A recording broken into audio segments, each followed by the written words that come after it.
And welcome back to another week of Friday Night Fights. Hopefully it's Friday night when the show's getting released. I try to stick to a really tight, rigorous schedule. And on the show this week, we don't have Juvasek, but with me as always is Charles. Heyo, and you guys gotta make sure you always watch it on Friday, and it has to be on the night in your time zone, right? Yeah. Even if I Otherwise, you'll lose. Yeah, if I release my show at I have it scheduled, I think 9 a.m. Central, but that's just for my convenience. You guys need to wait until 7 p.m. prime time, 8 p.m. Yeah, whatever time you get ready, for, an hour before you go to bed, because that will put you in the right mood. But if you start listening to it all willy-nilly anytime you want, like you're at work and you're doing it, that's a disaster. You're gonna lose then. Yeah, and you're gonna have players die and stuff. Players die. Not good. Yeah, it's not nothing good happens. Maybe a 6-1 happens, and I don't know. Come on, Charles. Nobody gets scored 6 times at BloodBowl. That's crazy talk. Yeah, I heard some guy maybe watched our show and it was a night and that happened, but maybe I'm wrong. You're probably wrong. Let's go ahead and take a look at the scorecards and we'll see what actually did happen this week.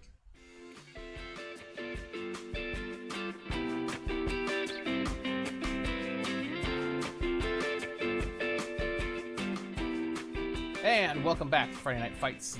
This is our scorecard segment where we take a look at the previous week, your results, see how you guys did. Who's moving up, who's moving down, who's moving 5 point... Oh my god, Charles. All right, let's start with the main event. Yes. What was our main event from last week? Was the Rebbl Cheese Thieves. Yeah. And the Mass Boats. Okay. And I gotta tell you, Wolf. Hang on, Charles. I don't have my glasses on right now.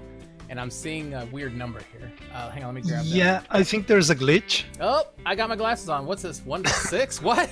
I haven't scored 6 points in 6 games sometimes. Wow. Whoever chooses this main event kind of did a good job this time around. Well, I chose it for a reason, Charles. Yeah.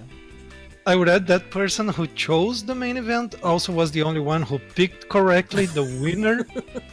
So that must be a great... Yeah, I'm gonna go ahead and go back and edit the show, and I will have picked the 6-1 cheese thieves. So don't worry, I'll edit this the right way.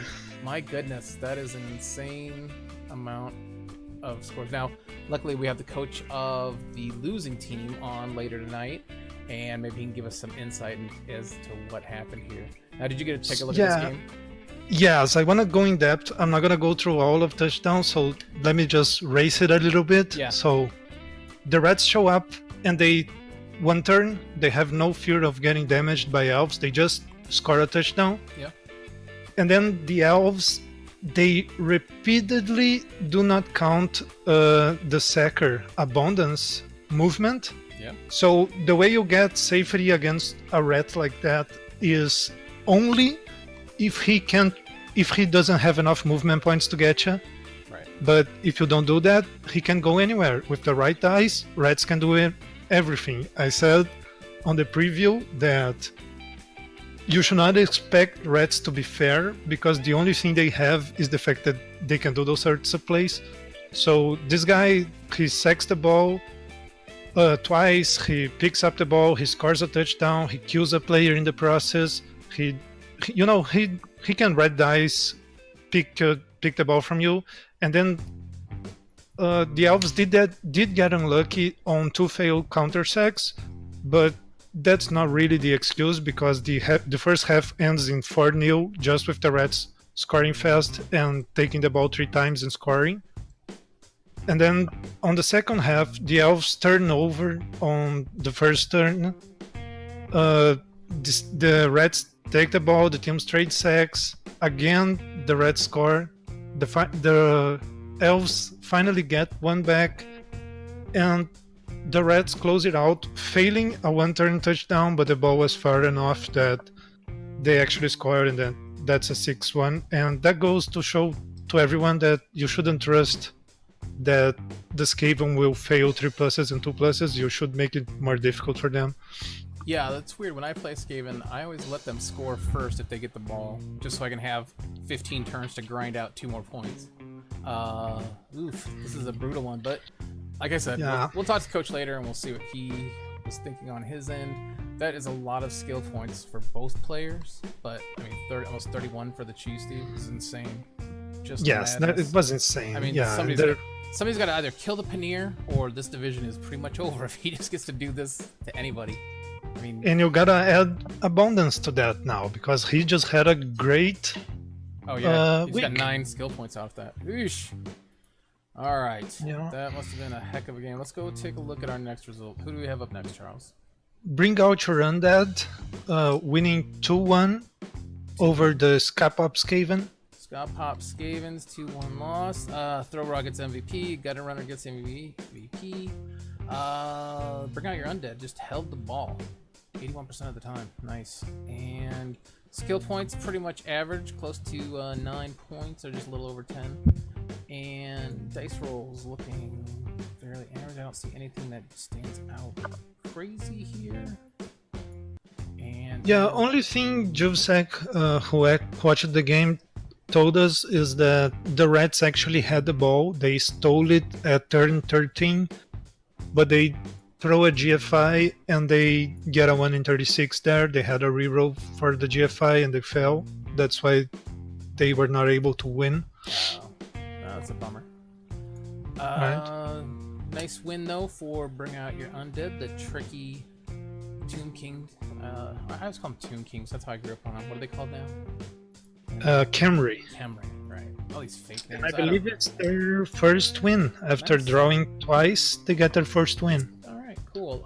We have an admin game that has not been played. Commanders in Grief. Still looking to win that one, I'm assuming. Dazed and Confused. 2-0 victory over Sweet Teeth Forever. Oh, Sweet Teeth. Right. That's a shame. 2-0 win. Let's see. Let's take a look at some statistics. Ball possession not too far off. 66 blocks by Dazed and Confused. That is a lot. And it shows up in 5 casualties, 1 death, and 3 KOs. So, nice day out for them. Looks like they were just out bashing. Yeah, this is what game I watched. I think what happened there was the Nurgle, they got a perfect defense, and that's always going to be a problem to a team like Necro, in my opinion. So you have all that strength in your face and stuff. So the Necro has to do a lot of 1 dice to kind of make it safe. But then they do something that I'm seeing in this division every time I watch a game. It feels like it's happening more than it should. They bring up the ball forward. And you know, if you had a perfect defense against you, maybe you are having trouble clearing up that line of scrimmage. That's normal. That's not your fault. That's just luck, so right? Stay back and wait where they can't get you. Yes, but they bring the ball forward. Why? Oh. You don't want to score fast. So then, why did you bring the ball forward? So keep it back safely, where it's protected. They can't get to you, and reposition your team on the next turn. Yes, and the Nurgle is the perfect example of where you shouldn't be afraid of staying in the back, because they had no Pastigor on the line. So that's only movement 5 players and movement 4 players to deal with. So what happens is they bring the ball forward, and then they have a Beast of Nurgle basing the ball. They fail a GFI trying to get rid of the Beast of Nurgle, and then they get into trouble. They get sacked. A wolf is served. A white's killed, doesn't regen. A wolf injured himself, failing a GFI. Ouch. And then that was the whole game based on that perfect defense and the fact that the ball wasn't safe. Yeah. Basically, that was where it all went wrong. So you can't blame luck for the perfect defense, but then if the ball is near the beast, if the ball is near the Beast of Nurgle, then that's kind of on you, in my opinion. All right, let's take a look at Grumble Grok Gorgers versus Bogue Bombers. 2 teams with the most annoying names in the division go up against each other. One person's got to change the name of their team next year, and let's see who it. Oh, looks like Grumble Grok Gorgers are gonna have to change their name because the Bogue Bombers got them on a 1-3 win. I mean, Bloodvarine Silurin is kind of wants that. Yeah, he's trying the line too. He's gonna get the winner of this one. So okay, so it's a little. It's a 3-way tie for teams that need to re-roll. The Gorgers had 50% ball possession. It's amazing. They held the ball, but they still lost 3. I didn't get to see this game. A lot of skill points. I heard the humans lost their ogre. No, so that's a big loss. That's a huge loss. Let's take a look and see. 2 deaths sustained by the bombers. That's rough. Costly victory. Costly victory, yeah. Who did the MVP? As a Blitzer got the MVP. I was gonna say, boy, if the Ogre got the MVP too, that would be unfortunate. That was a costly one for them, but yeah, but a big win for them. Their first one, another team getting their first win, and they are undefeated. So after getting 2 draws, you'll feel bad about yourself, but getting a win there makes it all look better. Like the Ogres on the Ogre team were like, dude, what are you playing for humans for? And they had to kill him. That's rough. Unless it was a Nobbler that got him, which would be funnier. I wish I would have seen that. Would be better, yeah. Let's take a look at the third team with the worst name, Blutarian Sularian, against the Beer Brawl Club Rebbl 0-0 draw. Now, in European leagues, I know draws are looked at as a good thing because you didn't lose. But since I broadcast out of America, ties are looked at, you both lost. So, through 70 blocks, that's amazing. 70 blocks, what did he get for his effort there? No KOs, no casualties, no deaths. Is that for the Lizard Man? No, the Beer Brawl Club got hit 70 times and didn't take a KO, no casualties, no deaths. You know, this reminds me of my week 1 game where I threw like 74 blocks against the Knights. I can't remember what their team is called, Bretonians. And I got the same thing, 0-0-0-0. I got 1 KO though, and at the end in garbage time, I'm like, oh, wonderful. Games like that, I hate those weird things that happen like that. It just makes the game just unfun. Well, but it does happen more often before Mighty Blow comes into play, so does it? All right. You shouldn't expect to remove everyone. But you statistically on 70 throws, you should at least get, right. I mean, 12 armor breaks should have been. I mean, but you're getting 0 of those. And it's just one of those weird, I still think there's a glitch in the game, but not that I'm bad. I think it's the game is bad. Well, maybe there's another person who watched the show at the wrong time. Oh yeah, maybe he did. There you go. Wrong time. And especially with although it is a lot of armor 9 you're going up against with the Solarian, and they're throwing a lot of well, they're that too, but they're throwing a lot of blocks because they have strength 4.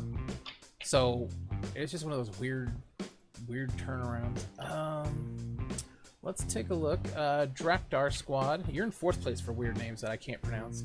Against the Sterling Hornets. And it's a 1-3 for the Hornets. Now, the Hornets are your team for the win, right? Or that are going to pick it off. And I want to watch them more closely because the match against the Bombers didn't give me that much confidence. But yes, they're looking great right now. The Hornets threw a ton of blocks. Jeez, 48 blocks. 48 blocks against Orcs. What's going on here? This is insanity. Well, they scored a lot, but yeah, I guess. But yeah, maybe should cut those down a bit. I'm saying they threw 48 blocks.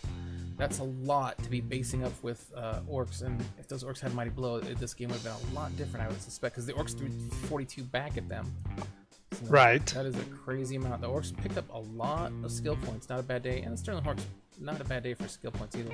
It's like both teams just kind of traded punches and Hail Mary pass here. 3 successful Hail Mary passes. What in the Christ? I'm looking at the Draktar squad. They threw success, 3 Hail Marys, 1 failure. Oh, you know what? I actually did catch this game. That's right. I was sitting there. I watched like the first half because they were playing late at night, my area, and both of them they play about as fast as you and Callisti do. They played real slow. They took their entire both of them wouldn't move for like the first 2 minutes. And I was like, okay, I'm eating dinner. I'm gonna take and then I was like, well, okay, it's time for bed. And I checked back in the morning and they were still going. So I was like, I can't watch this whole thing. So so people with Coacher were playing. But I do remember like his first I remember the Orcs were in the end zone close to it, and instead of going, he could have pushed the elf out of bounds, but he didn't. Instead, he dropped back and threw a Hail Mary, and I'm like, what in the crazy Christ is going on here? And so he's got a Hail Mary pass thrower, I think it is. Either a thrower or somebody has a Hail Mary pass that.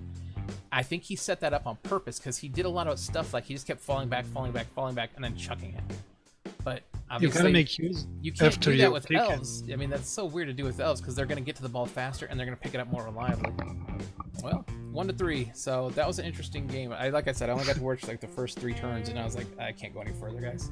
I'll watch it on replay where I can kind of speed it up and go through it. Where it's faster. But I'm just glad you guys got your game in by Wednesday. So enjoy. All right, that looks like all of the teams that we've covered here in the scorecards. What we'll do is we'll take a quick commercial break. We'll come back and we'll look at our pound for pound series.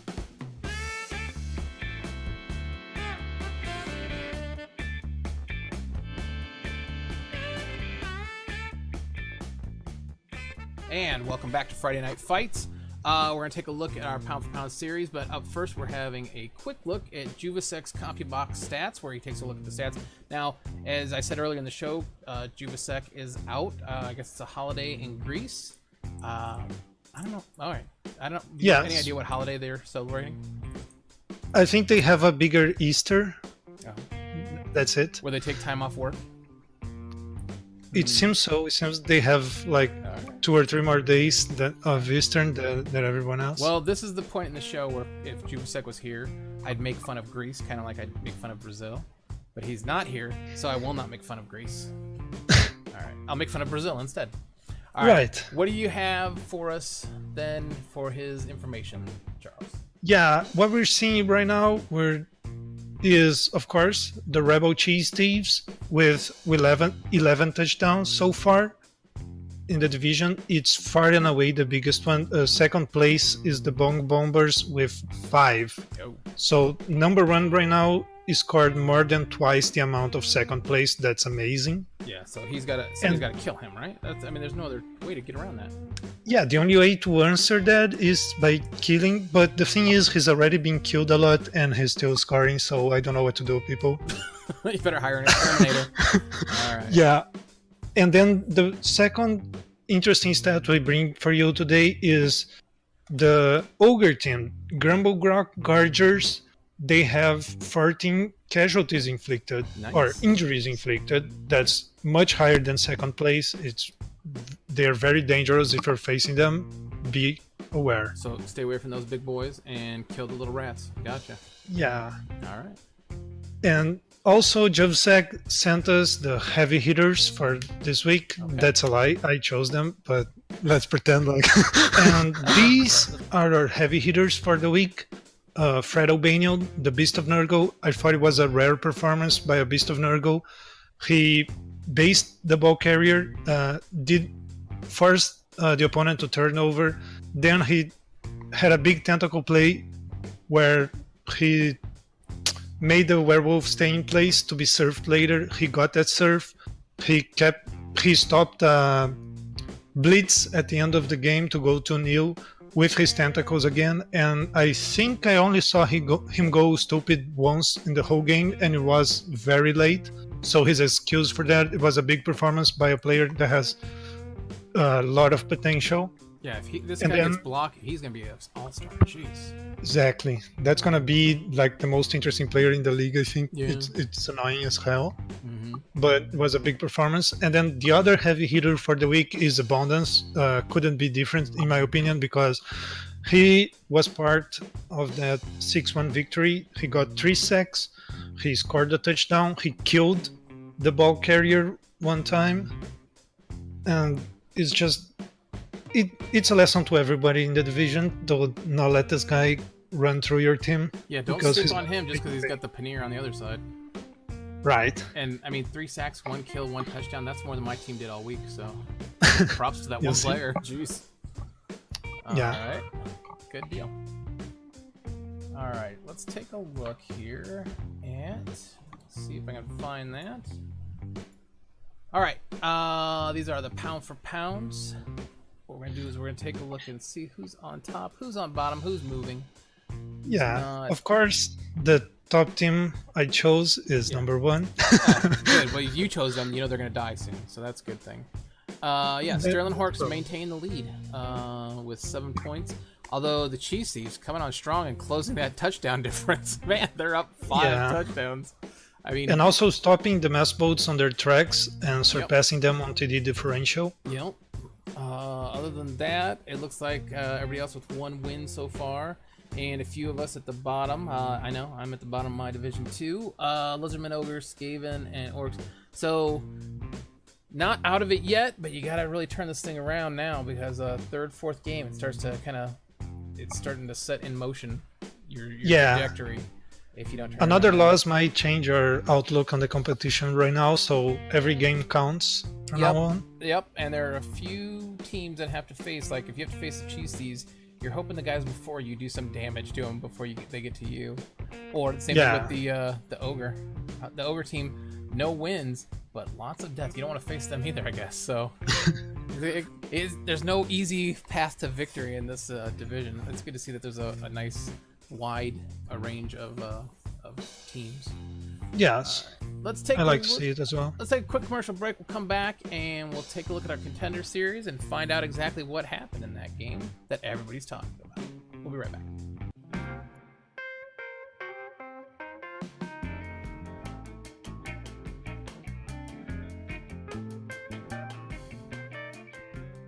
And welcome back to Friday Night Fights. We're looking here at Season 11, Division 4D. Up with us today, the coach of the Masked Bolts, Fuzzy Afro. Welcome to the show. Thanks for having me, guys. Hey, we're glad to have you on now. Hello. Charles, let's take a look here at your team real quick. And let's, as always, we have to get this out of the way. Why'd you pick that color of uniform? What happened? Well, is it the beautiful one? It's the bluish metallic one with red on it. It's not terrible, but it's not the best one. I mean, it's like a 4 out of 10. I mean, I'm a pretty mundane, unassuming guy.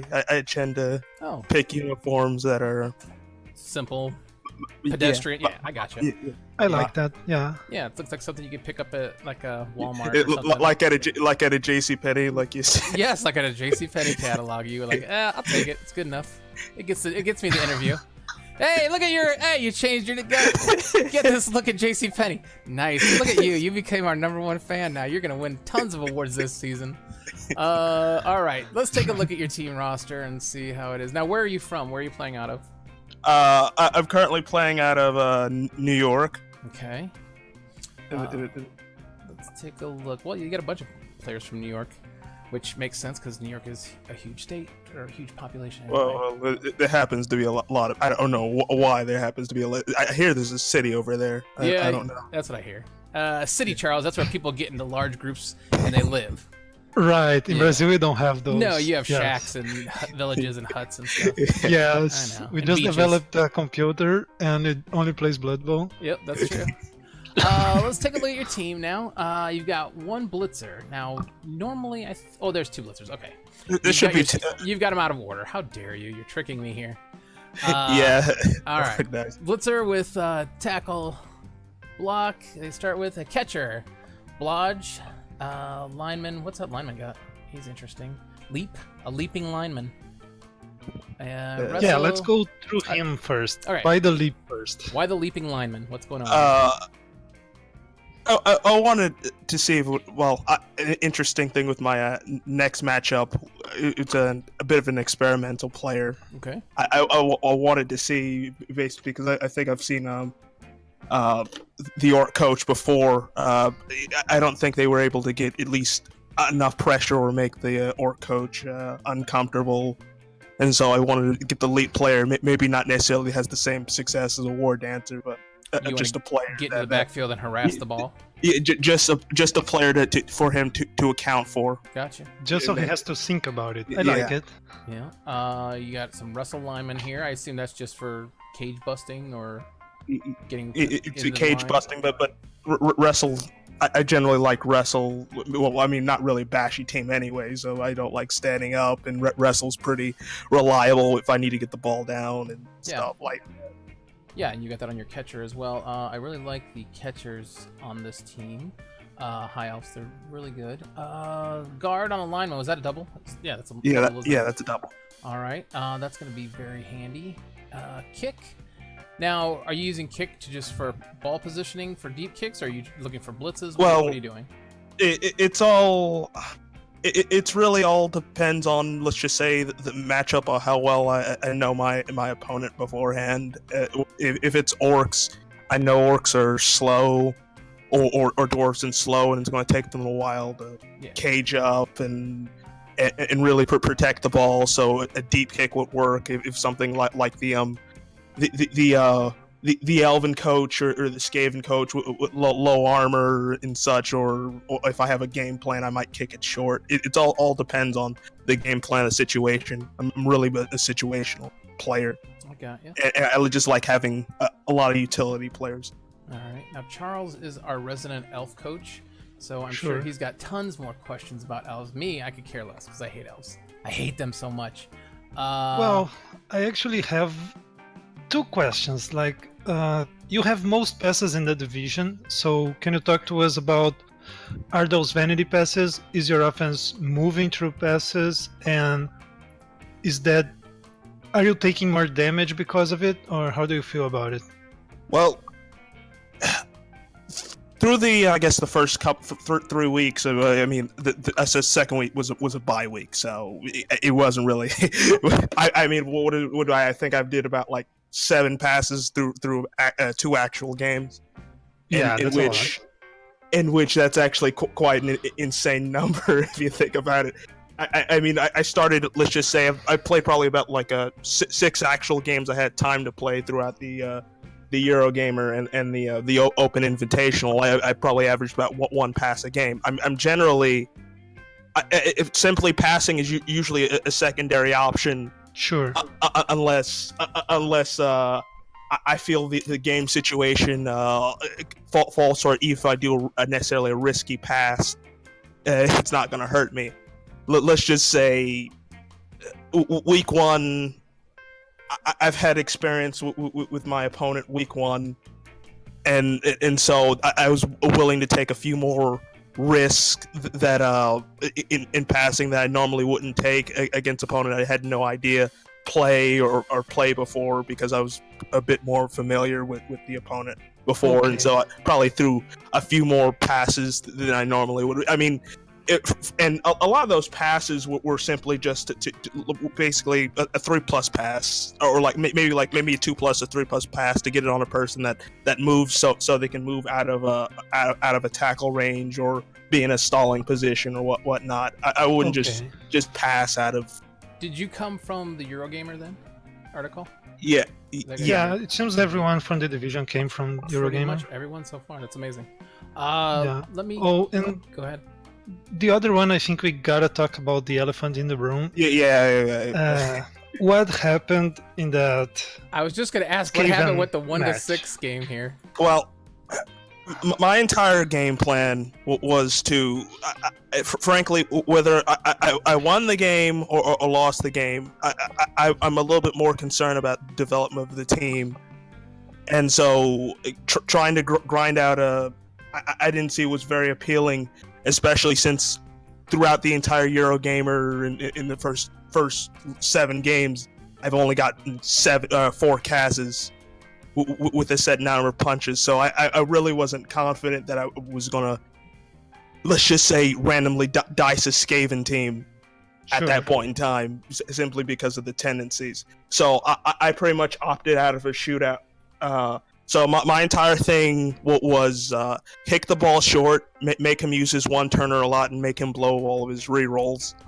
And basically, we just kept ideally just trading possessions.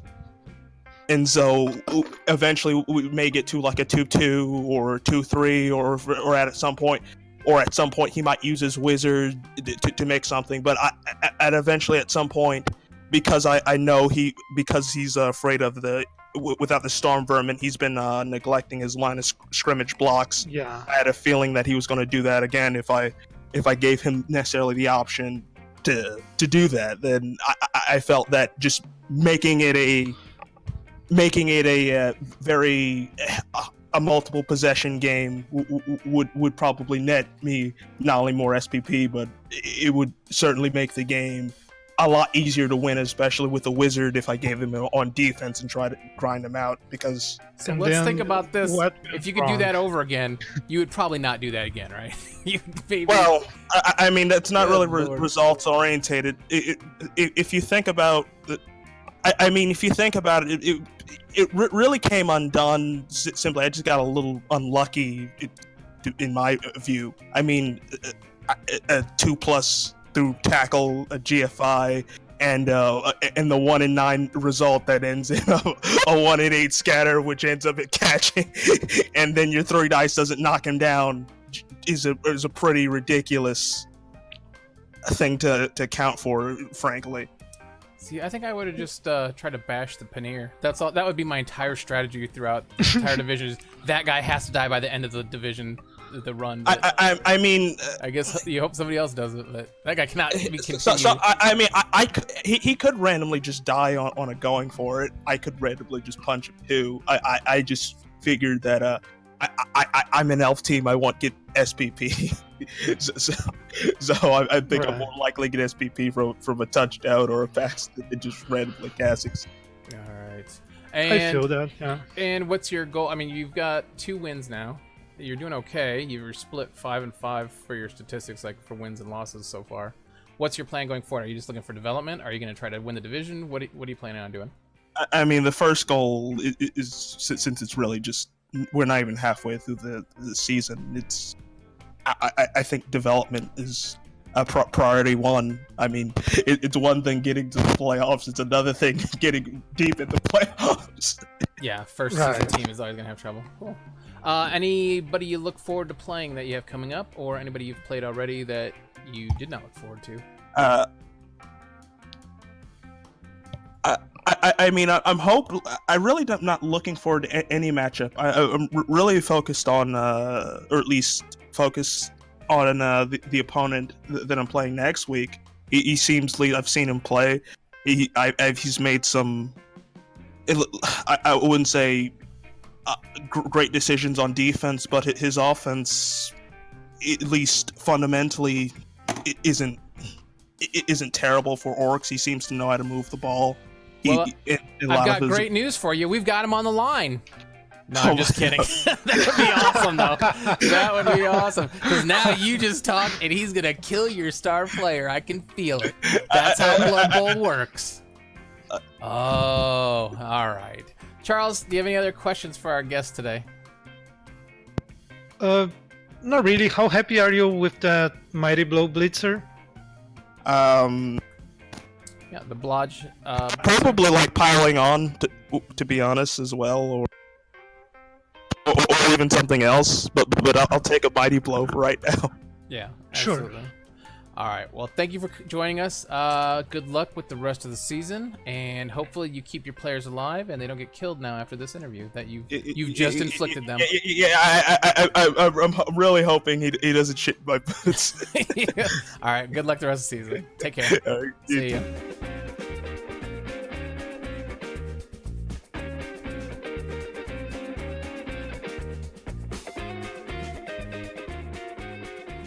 And welcome back to Friday Night Fights. That was a great contender series. A lot of cool information there. And a lot of trash talk. I do love the trash talk. What we're going to do is we're taking a look at our main event. This is where Charles looks at the games. He figures out who's going to make an interesting game to watch. If you can only watch one game this week. What are we in, week 4 now, Charles? Yeah, we're going to go to week 4. All right. Who do you got for your main event of the week, Charles? I got Onenia's Commanders in Greece and Fuzzy Afro's Mass Boats. All right, Commanders in Grief and the Mass Bolts. Both teams coming in at 2 wins. 1 draw for the Commanders and 1 loss for the Bolts. All right, tell us about this game and why you think it's going to be an interesting one. Yeah, it's 2 teams close to the top right now. Of course, the Mass Boats are trying to bounce back from that terrible loss. And the Commanders in Greece looking pretty solid so far, and it's going to be interesting to see what they do against this high elf team. Yeah, now the Commanders in Grief were the team that I picked to win it all. Mass Bolts were the team you picked? No, you picked. Who did you pick was your team? I picked the other elf team. The other elf the pro elf team. Okay, there you go. Let's see, and you've got your armor versus movement here, your keys to victory. Tell us about that. Yeah, that's always on my mind when I play against orcs. I've never played orcs, but that's what's on my mind. when I'm elves against orcs is spreading the field, making movement the more important statistic than armor. So the less block, the more movement, the bigger advantage I have. So it's going to be on the orcs to make armor be more important, and on the elves to make movement more important. So a lot of disengaging for the mass bolts, you think, and a lot of trying to keep them engaged from the commanders in grief. Yeah, you take those 2 die blocks. You don't give up on the line of scrimmage, in my opinion, because you're going to be forced to run. Once you give up on the line of scrimmage, the guy has a strength 4 and a lot of armor. You're not going to win it back. Right. So I'd say you'll try to fight for the line of scrimmage as much as you can, and when it's time to move the ball, then you move it and you make the movement important, so you keep spread out and you force the opponent to make tough decisions. All right, I like it. We're going to tune into that one. All right, let's go ahead and take a look at some of our undercards here. Let's pick the main event. Oh, sure, Charles. Just because we're contractually obligated to. Well, we have to. People want to know because they are betting and they need to know what. That's true. The odds. The analysts think. Well, yeah. I'm going with Commanders in Grief. I'm sticking with them just because they have the best uniforms. And the Mass Bolts, that 6-1 loss is going to eat at their soul, and they're just going to try to overdo it, and it's going to cost them in mistakes. And you know what? Me and Juvsek agree with you. Oh, no. The boats have already beat an ARC team this season, but I feel the Commanders have looked more solid. Okay. And well, I if believe we all they three get agree, then we've just jinxed it, and the Mass Bolts are going to win. Yeah, let's see. Let's see how that happens. Let's take a look then. Let's go back here and we'll take a look at our undercards. Who do we have up first? Sturland Hornets and Ska Pop Skavens. Oh, you're like in 4th place for my names that I can't pronounce. The yeah, Hornets but he's still good. Yeah, he's decent. It could be a worse name. The Hornets come in with 2 players, a lineman and a catcher missing. And the Skaven come in completely healthy, although I think they're short a player or 2 just in general. But and their build is kind of weird as well. They do have a weird build, don't they? And they do have a Roger. Not a fan of the Roger, but you do you, I'll do me. Who do you like in this one? I'm picking the Elves. I don't think that Skaven build is made to beat edge teams. So I think the Hornets have looked solid. They are top of the division, and they should get this one. Yeah, I'm taking the Hornets also. Because I don't have faith in the Roger. Yeah, and Juvsek agrees with us. Yeah. He sent us his picks. All right, let's take a look at our next matchup here. The Beer Brawl Club and Drakdar Squad. About 100 points difference in the teams, and let's see who's healthy, who's not. Everybody healthy for the Beer Brawl Club. And looks like everybody's fairly healthy for the orcs here. A few things like a damaged back that shouldn't affect the game on that Blitzer or the Black Orc Blitzer. So, taking a look at this matchup, who do you like in this one, Charles? It's hard to tell because it's gonna be the first time the Orcs face a Bash team this season. Okay. So I haven't seen them in this kind of matchup. Right. But with the information I got so far, I have to go with the Dwarves. Okay. I think I am going with the Dwarves too. I think early on they just got more punch and more tools at their disposal. And Jubsek picked the Orcs for this one, so let's see if his numbers He could win it right there. have something that surprises. He could be tracking something that we don't even know about. Let's take a look at the Bogue Bombers and Varian Solarian. About 100 point difference in this game as well. And let's see, the Bombers come in missing a Blitzer, and I think they're short a few players. They have a rookie Ogre as well. There you go. And the Varian come in, looks like completely healthy with their players. Now for this matchup, I'm going to go with Varian Solarian. I think they've got the better strongman now, and they don't have to worry about the human speed advantage. So in this game, I would think the Bombers are going to do more bashing, but it's hard to bash against Strength 4 when you have 6 of those guys out on the pitch. Right, I thought I was a genius for picking the upset for this one, but yeah, I'm going for the Lizards. I think the Bombers have looked great, but it's not a great matchup for humans because the Lizardmen, if they position correctly, they should have an advantage both in bashing and on running that ball. Yep. So they should get it. Yeah, I think early on this is an easy one for Lizards if they can just position right. Let's take. Oh, what did our co-host? Oh say? yeah, he also picked against us. He went bad. for the humans. All right. Sweet Teeth Forever and Grumble Grot Gorger. Now, Sweet Teeth are giving up 200-300 points here. That's a lot. Let's take a look here. Sweet Teeth coming in with a Flesh Golem that's out for the game. That may explain why they're down, but that's a free wizard. And Grumble Grok coming in completely healthy. So, oof, this could go. Not a lot of block. Only 3 players of block on the Gorgers. That's interesting. And although, boy, this is obviously I'm going to pick the better team in this one. I'm going to pick the Necromantic team just because that should be your winner. I mean, it's one of the better teams at this level compared to Ogres, but Ogres are really stacked with team value and they're killing a lot of players. If they get 2 quick early kills on something important, this could change around quickly. But I'm going to stick with Sweet Teeth Forever on this one. Who do you like? You're right about Necromantic being one of the better rosters. Yeah. They are the better mid-range team in the game, in my opinion.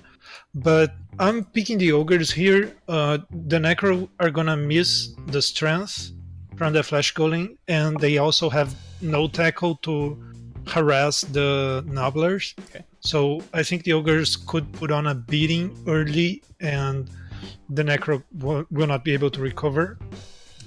And Jovsek did agree with you. He picked the Necro as well, so I'm the dark horse here. Yeah. We took a look at Cheese Thieves and Dazed and Confused. No, we didn't. No, we took a look at Commanders and gave Mass Balls. Okay. Yeah. Every week, something different, Charles. All right, Cheese Thieves come in short a lot of players, but the Paneer is healthy. That's all everybody cares about. And he's got a lineman out, so he's coming in with 1, 2, 3, 4, 5, 6, 7 healthy players. Oof. And Dazed and Confused, I can't get to load, of course, because why would it load when you're in the It's middle gonna be a problem long term for that Skaven, that the Storm Vermin, they are just buying them during the season, and the Storm Vermin development is very important for long-term health of the team, but he's doing well so far. Yeah, I would think you'd want to get those 2 blitzers back out on the field and get a clog. I mean, just for the threat of it. Beast of Nurgle. Yeah. Boy, this is gonna be an interesting one. I really like this game. Let's see, what is the actual difference? So it's 12, 13, 14, 300 points in team value that he's gonna get for the Cheese Thieves. But what do you take against Nurgle? Because I wouldn't think Lightning Bolt is gonna be that big a deal. I'm hoping the Skaven don't try to get too crazy in this. Well, he's going to take 3 linemen, right? He's only got 7, so he's got 8, 9, 10, 11. So there's 4 linemen he's going to have to pay for. Okay, so is that points. 300 for him? That's 50 points apiece, that's 200. So next match TV will be 1250. And 1250, 12, 13, 40. Oh, is that 300 still? That's crazy. Okay, so I hope he doesn't try to get star players and stuff. The Wizard is still the best endorsement, and contrary to you, I think the Wizard can be applied to great effect, and that's why I'm picking them. I'm picking them to use a Wizard, pop the ball, recover, and then run away, never to be seen again. And hopefully they don't score like crazy, because it's going to be even more damage. See, I disagree. I think he still keeps trying to one turn, and he doesn't care about the Wizard, and he spends his extra on things like a apothecary. But don't forget, one turning against Nurgle is more difficult, because if your guy is on the line of scrimmage, he's likely to be in multiple tentacles, presence stuff. Yeah, that's true. Very true. Yeah, you make a good point there. And then again, you're not going to put a Beast of Nurgle on the line, but then again, you might, because there's no claw on the other side. There's no blitzers that are going to, to get past that strength 6. You're going to have to line up like the entire team to get on that Beast of Nurgle, and at one failure, you're screwed. Right. That'll be an interesting game as well. For that one, I'm gonna pick Dazed and Confused. I'm gonna go with Dazed and Confused. I know, it's crazy.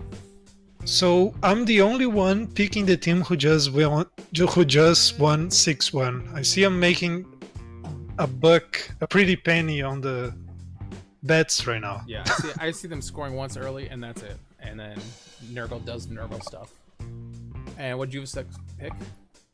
He agrees with you. All right, good deal. And the last game we'll take a look at, bring out your undead.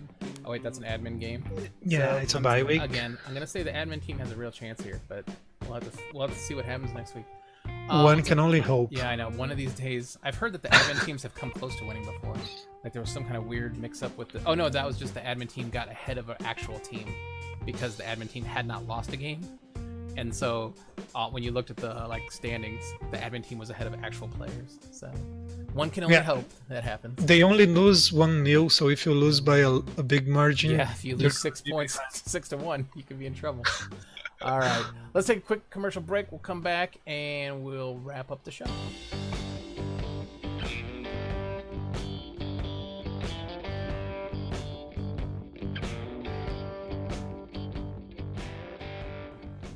Welcome back to Friday Night Fights. This is the final segment where we kind of talk about stuff going on around the league, any interesting news or items that we can think of. I don't have anything. I have been putting out my much requested uniform guide for each team because I must get like a dozen messages, saying, "Hey, which uniform should I have picked? Should I reroll my team? I'm in Division 1, but I look ugly. What can I do?" Stuff like that. That's cool. Yeah, so I gotta give the people what they want. News around the league. I don't have any other news. Now, Charles, did you play your game? Yes, I got my first win of the season. Oh no. Now suddenly I'm thinking of playoffs, and I shouldn't really, but I'm thinking of them just on one win. You've got playoff thoughts. Yes, Okay. that one win, and now I'm ready to win 10 straight and topple my I think it's still the record on Dark Elf win streak. Yeah, I think you still have that record. Nice. But nobody cares because it's Dark Elves. But you keep going. You do what you want to do. It's the most common team, and I have the record, so I should be happy about it. You should be happy. Even though sometimes I'm not with this team. Yeah. But I did collect my first bounty ever in Blood Bowl. I killed the all-star player on. I can't remember the guy's name. It's a Nurgle team. Anyway, Nurgle had a kill piece that I killed. The only problem with what's that? Yeah, I got he was a bounty because he was a Chorf killer last season. So if you killed a Chorf last season and bragged about it, you're on the list. Nice. Yeah, so that was my only thing I did, but it cost me big time. I lost my you lost. I lost my Edge 4 Hobgoblin and my Strength 5 Bull Centaur.